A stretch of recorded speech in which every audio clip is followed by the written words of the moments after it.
시청자 여러분 안녕하십니까? 5월 15일 JTBC 아침 NL 시작합니다. 먼저 오늘 아침 주요 뉴스입니다. 공식 선거운동 나흘째 주요 후보들은 오늘 호남과 수도권으로 나뉘어 유세를 이어갑니다. 나란히 부산과 경남 지역을 찾은 이재명과 김문수, 이준석 후보는 어제 대구 경북에 이어 보수층 공략에 주력했습니다.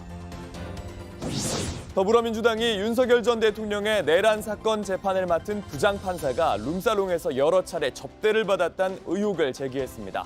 대법원이 사실관계를 파악하겠다고 답했는데 국민의힘은 증거도 없이 판사를 겁박하고 있다고 반발했습니다.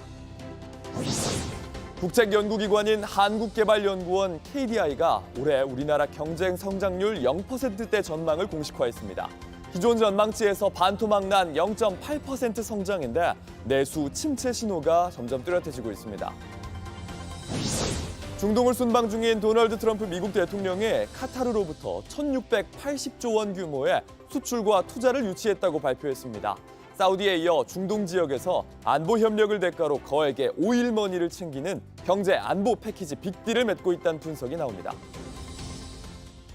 대선을 20일 앞둔 오늘 후보들 사이의 구도는 1강 1중 1약입니다.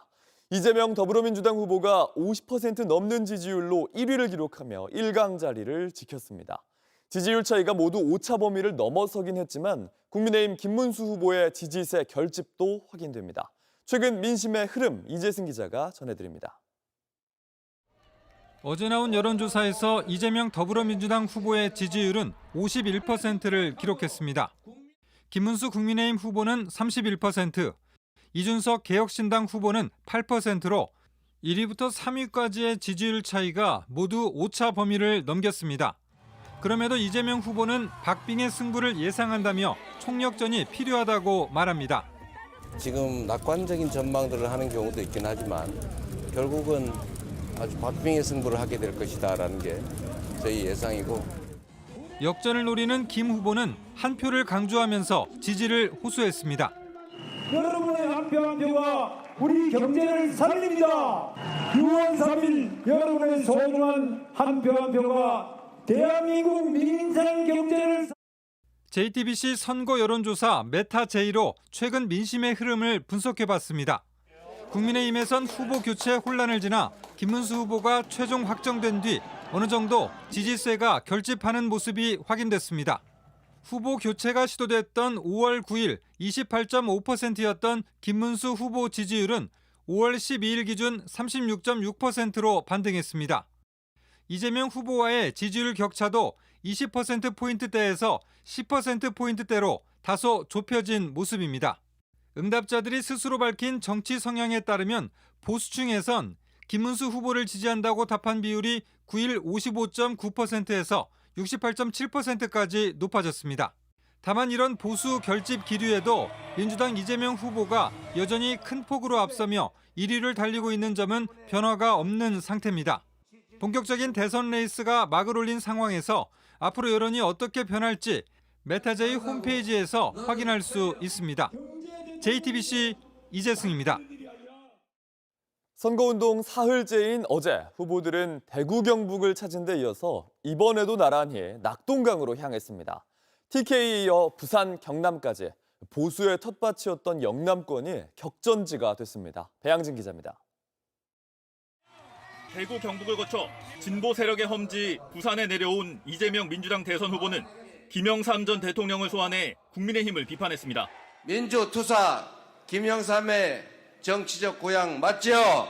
지금 보수정당이라고 불리는 국민의힘 보수정당 맞습니까? 아닙니다. 민주정당 맞습니까?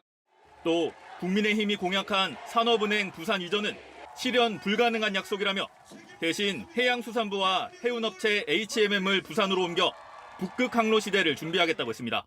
실현 가능성이 적다는 걸 알면서도 표를 얻기 위해서 사기를 치지는 않습니다. 그게 이재명의 강점이죠.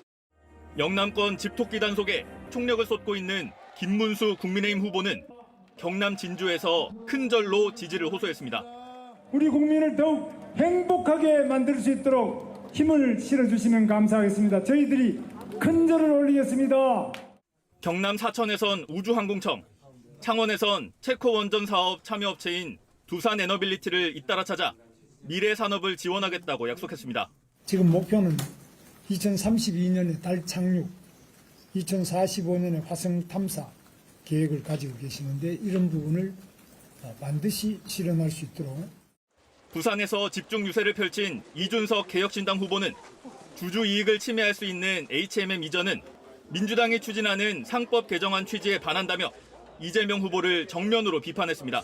이재명 후보의 어설픈 괴짜 경제학이 대한민국을 흔들어 놓는 것을 우리 국민들이 좌시해서는 안 된다, 그런 생각을 하고 있습니다.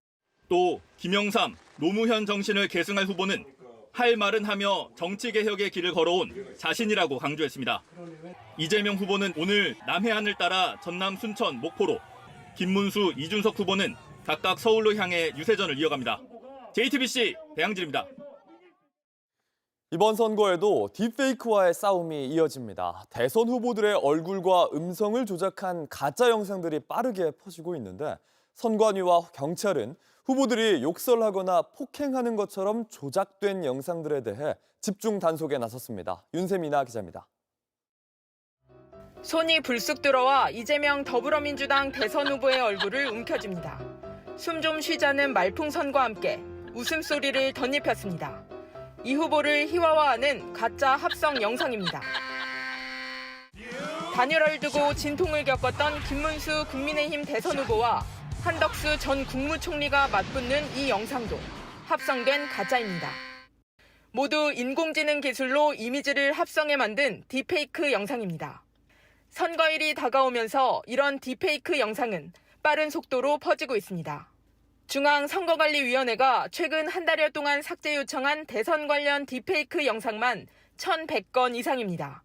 지난해 4월 총선 전 2달여 동안 적발된 건수의 2배가 훌쩍 넘은 겁니다. 이러한 차이는 그 대통령 선거에 대한 아무래도 그 국민적 관심도와 그리고 최근 그 대중화된 AI 활용이 원인이라고 예상이 됩니다. 지난해부터 딥페이크 영상을 활용한 선거운동을 엄격히 금지하는 법이 새롭게 시행됐습니다. 하지만 실시간 단속이 어렵고 최초 제작자를 찾는 게 쉽지 않다는 점 때문에 조작된 영상은 계속 늘고 있는 추세입니다. 이 후보가 계엄을 선포할 거라고 말하는 가짜 영상, 김 후보가 권성동 국민의힘 원내대표에게 개가 짖냐며 막말하는 가짜 영상은 모두 신고를 받고 삭제됐지만 이미 많은 조회수를 올린 뒤였습니다. 정부는 딥페이크 영상을 주요 선거 범죄로 꼽았고 유권자의 합리적 선택을 방해하는 위법 행위는 무관용 원칙으로 단호히 대응하겠습니다. 선관위와 경찰이 전담 모니터링 팀을 운영하고 있지만 지워지는 속도보다 새로운 딥페이크 영상이 더 빠르게 올라오고 있습니다. JTBC 윤세민입니다. 경제 성장률 전망이 끝을 모를 정도로 추락하고 있습니다. 국책연구기관인 한국개발연구원 KDI도 올해 우리 경제의 0% 성장을 공식화했습니다. 석 달 만에 반토막 난 건데 통상 갈등이 길어지면 더 떨어질 수 있다는 분석도 나왔습니다. 조민중 기자입니다. KDI가 올해 우리나라 경제 성장률을 0.8%로 전망했습니다. 지난해까지만 해도 2%대를 유지하던 성장률 전망은 올 2월에는 1.6%로 떨어지더니 석 달 만에 다시 반토막이 났습니다. KDI는 내수 부진과 전국 불안을 원인으로 꼽았습니다. 건설업 침체가 이어지는 가운데 숙박과 음식 서비스를 중심으로 민간 소비 증가세가 둔화하고 있다는 설명입니다. 저희가 생각했던 것보다 소비자 심리가 좀 회복이 좀 더딘 그런 상황입니다. 그 전국 불안 해소가 좀 늦게 된 측면이 있고 이번 전망은 해외 투자은행들의 관점과 비슷합니다. 골드만삭스, 뱅크 오브 아메리카 등도 지난달 한국 경제 성장률을 일제히 하향 조정했습니다. 평균 전망치는 3월 말 1.4%에서 4월 말 0.8%로 한 달 만에 0.6%포인트 떨어졌습니다. 기획재정부와 한국은행은 여전히 1.8%와 1.5%로 보고 있지만 이달 말 대폭 수정이 불가피해 보입니다.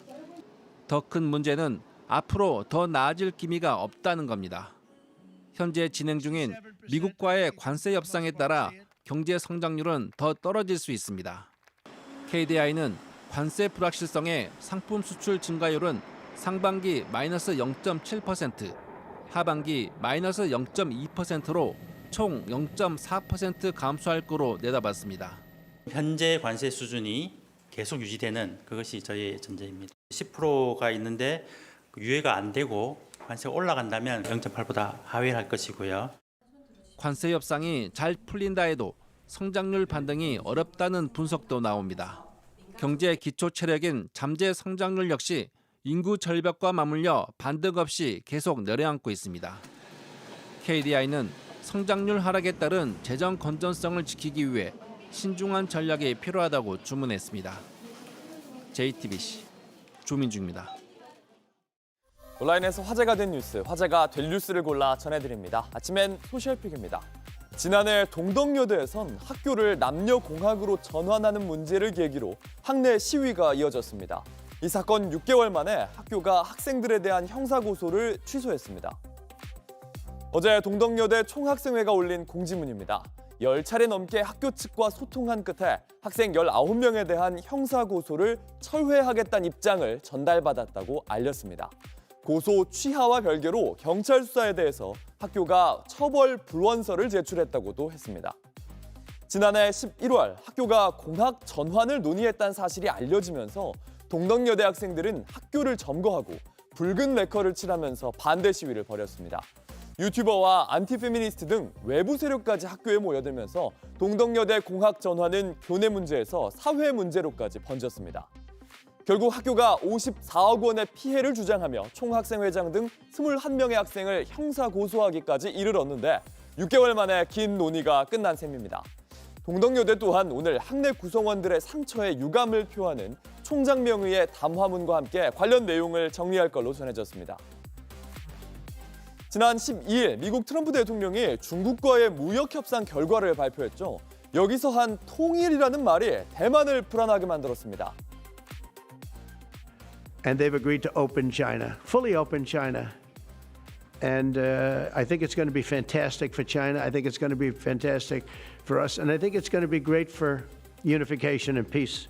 무역 전쟁을 끝내는 신호로 여겨진 이 말, 대만에겐 다른 의미로 받아들여졌습니다. 하나의 중국을 연상시키는 통일이란 단어 때문입니다.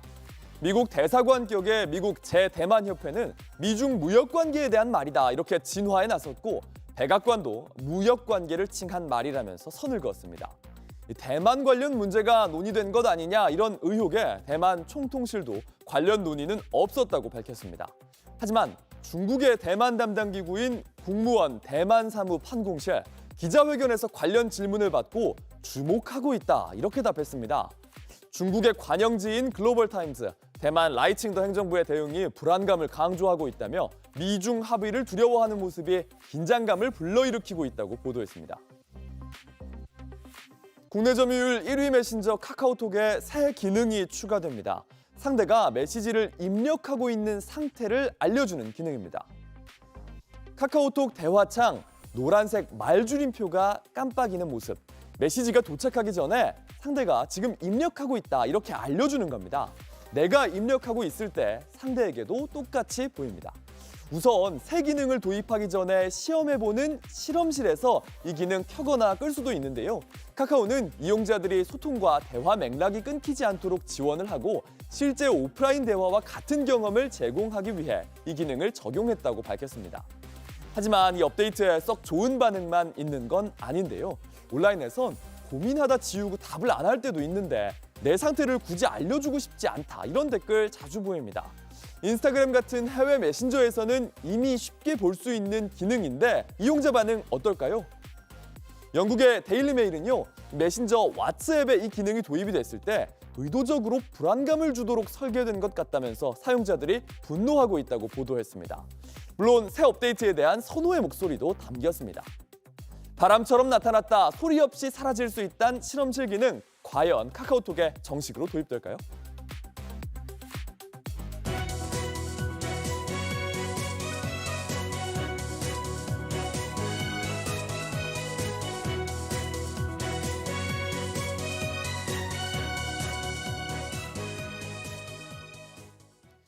검찰이 김건희 여사 수행 비서들의 휴대전화 기록을 확보했습니다. 여러 얽힌 의혹을 밝힐 증거인 이 휴대전화. 건진법사 사건을 수사하는 남부지검이 확보한 건데 명태균 씨 공천 개입 의혹을 수사 중인 중앙지검이 다시 영장을 집행했습니다. 박현주 기자입니다. 명태균 공천 개입 의혹을 수사하는 서울중앙지검은 김건희 여사가 2022년 지방선거와 국회의원 재보궐선거 그리고 지난해 총선 공천에 개입했다고 의심하고 있습니다. JTBC 취재 결과 수사팀은 최근 김 여사의 수행비서였던 유모 행정관과 정모 행정관의 휴대전화 기록을 확보한 것으로 파악됐습니다. 두 행정관은 코바나 콘텐츠 출신으로 김 여사를 옆에서 보좌해왔습니다. 중앙지검이 휴대전화 기록을 확보한 건 바로 건진법사를 수사하는 서울 남부지검입니다. 남부지검은 다이아몬드 목걸이와 샤넬백 등이 건진법사를 통해 김 여사에 전달됐다고 보고 지난달 아크로비스타와 비서진 등을 압수수색했습니다. 역시 김 여사의 일정과 동선 기록이 필요한 중앙지검이 남부지검의 압수문에 다시 영장을 집행하는 방식으로 자료를 확보한 겁니다. 검찰은 김 여사가 2021년 7월 4일 윤 전 대통령과 함께 아크로비스타 지하식당에서 명태균 씨와 김영선 전 의원을 만난 것으로 보고 있습니다. 김 여사는 윤 전 대통령이 당선된 직후인 2022년 6월 13일에도 봉하마을 방문을 위해 경남 진영역으로 내려가며 명 씨를 만났다는 의혹을 받습니다. 그 자리에서 김건희 여사님이 김영선 의원한테 어떻게 공천 받는 거 아시죠? 라고 그렇게 말했다고. 그 당시가 김영선 의원이 당선된 10일 정도 지났나? 코바나 콘텐츠 시절부터 김 여사를 보좌한 비서진들의 기록이 검찰의 여러 수사에 연결돼 있는 걸로 보입니다. JTBC 박현주입니다. 민주당의 윤석열 전 대통령의 재판을 맡은 지귀현 부장판사가 유흥주점에서 접대를 받았다는 의혹을 제기했습니다. 민주당은 감찰을 요구했고 천대엽 법원행정처장은 사안을 확인해보고 검토하겠다고 했습니다. 하예빈 기자입니다. 국회 법제사법위원회 전체 회의에선 더불어민주당 의원들이 지귀현 부장판사의 유흥주점 접대 의혹을 제기했습니다. 1인당 100에서 200만 원 정도의 비용이 나오는 룸사롱에서 여러 차례 술을 마셨고 단 한 번도 그 판사가 돈을 낸 적이 없다. 강남의 한 유흥업소 내부 사진도 공개됐는데 김기표 의원은 지 부장판사가 이 업소에 간 사진도 확인했다고 주장했습니다. 룸사롱에서 하는 행동들이나 이런 것이 실정법 위반의 소지가 분명히 있고 그다음에 자기가 자기 돈으로 내지 않고 다른 사람으로부터 접대를 받았다면 밀접한 직무 관련자라면 이거는 대단히 문제가 되는 행위 아니겠어요? 지 부장판사는 윤석열 전 대통령의 내란 우두머리 혐의 사건을 심리하는 서울중앙지법 형사합의부의 재판장입니다. 민주당은 접대 의혹이 사실이라면 최소 청탁금지법 위반이고 대법관 행동강령에 위배된다며 감찰을 요구했습니다. 스스로 법법을 벗어야 마땅하지만 기대하기가 어렵습니다. 사법부의 신속한 재판 배제 그리고 철저한 감찰 실시를 촉구합니다. 천대엽 법원행정처장은 생각할 수 없는 일이라 답변이 어렵다며 사안을 먼저 확인해 본 뒤 검토하겠다고 했습니다. 그 이야기는 금시초문이라서 독립된 기관인 윤리감사실에서 절차를. 서울중앙지법 측은 해당 의혹에 대한 JTBC 질의에 확인해보고 답하겠다고 했습니다. 법사위 이재명 후보 파기환송 선고 관련 청문회에선 조희대 대법원장이 불참한 가운데 대법원이 자료 제출 요구를 전면 거부해 고성이 오가기도 했습니다. 단성문도 저렇게 제출 안 해요. 초등학교 나왔습니까? 민주당은 허위사실 공표 구성 요건 중 행위를 삭제하는 내용의 공직선거법 개정안을 법사위에서 처리했습니다. JTBC 하예빈입니다. 트럼프 미국 대통령이 사우디아라비아에 이어 카타르와도 1조 달러가 넘는 대규모 투자 협약을 맺었습니다.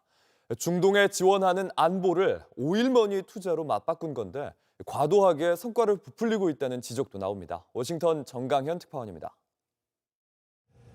트럼프 대통령이 알사니 카타르 국왕 집무실로 향합니다. 테슬라 사이버 트럭과 낙타 수십 마리가 초특급 호위에 나섰습니다. 트럼프 대통령은 중동 순방 두 번째 국가인 카타르와 1조 2천억 달러, 우리 돈 1,680조 원 규모의 투자 합의에 서명했습니다. 카타르가 에너지와 첨단, 방산 산업 등에 투자하고 미국은 안보 지원을 강화하는 내용입니다. 특히 카타르는 미국 보잉사로부터 항공기 160여 대를 구입하기로 했습니다. So it's over $200 billion, but 160 in terms of the jets. That's fantastic. So that's a record, Kelly, and congratulations to Boeing. 앞서 트럼프는 카타르로부터 5,600억 원 상당의 항공기를 선물받아 이해 충돌 논란이 커진 상황입니다. 카타르의 이번 대규모 항공기 구매 결정은 트럼프의 사적 이익 논란을 불식시키려는 의도로 풀이됩니다. 이번 카타르와의 대규모 투자 합의는 사우디에 이은 또 한 번의 경제 안보 빅딜로 평가됩니다.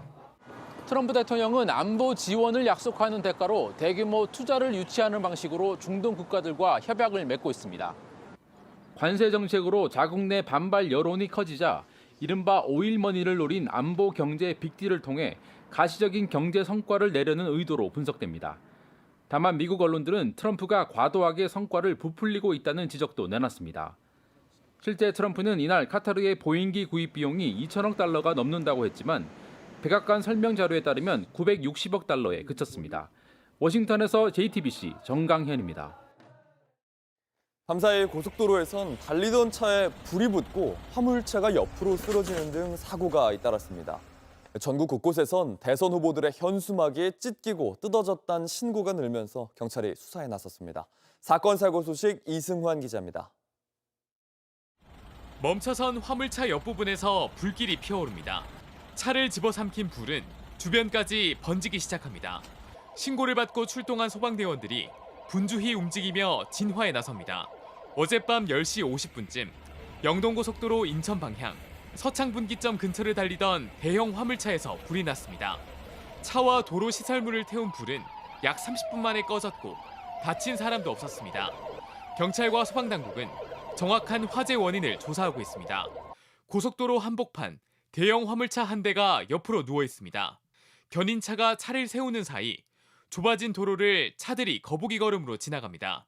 오늘 새벽 2시 반쯤 경부고속도로 부산 방향 신탄진 나들목 인근을 달리던 화물차가 가드레일을 들이받은 뒤 쓰러졌습니다. 경찰은 화물차 운전자가 졸음운전을 한 것으로 보고 정확한 사고 경위를 조사하고 있습니다. 이재명 민주당 대선 후보의 현수막 앞부분이 찢겨 있습니다. 어제 저녁 8시쯤 인천역 앞에 걸린 이 후보 현수막이 훼손됐다는 신고가 접수돼 경찰이 수사에 나섰습니다. 현수막을 훼손하는 일은 후보를 가리지 않고 전국 곳곳에서 잇따르고 있습니다.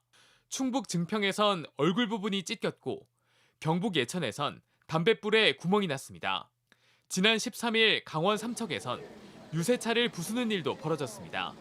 밖에서 펑 하고 소리가 나길래 내려서 보니까 저는 누가 이렇게 차를 걷어차고 간 줄 알았는데 타이어가 찢어졌더라고요. 공직선거법에 따라 현수막을 이유 없이 훼손하면 2년 이하의 징역형을 받거나 400만 원 이하의 벌금을 물어야 합니다. JTBC 이승환입니다. 날씨입니다. 오늘은 전국에 비가 내려서 때이른 더위 잠시 누그러지겠습니다. 예상되는 비의 양은 5에서 10mm로 많지는 않겠고 오후에는 대부분 그치겠습니다. 낮 기온은 서울이 20도, 광주 22도, 대구 24도 등으로 어제보다 3도에서 7도가량 낮겠습니다. 내일은 남부지방을 중심으로 비가 내리고 서울 등 수도권에도 소나기가 오는 곳이 있겠습니다. JTBC 아침 NL 마칩니다. 내일도 7시 반에 아침을 열겠습니다. 시청해주셔서 감사합니다.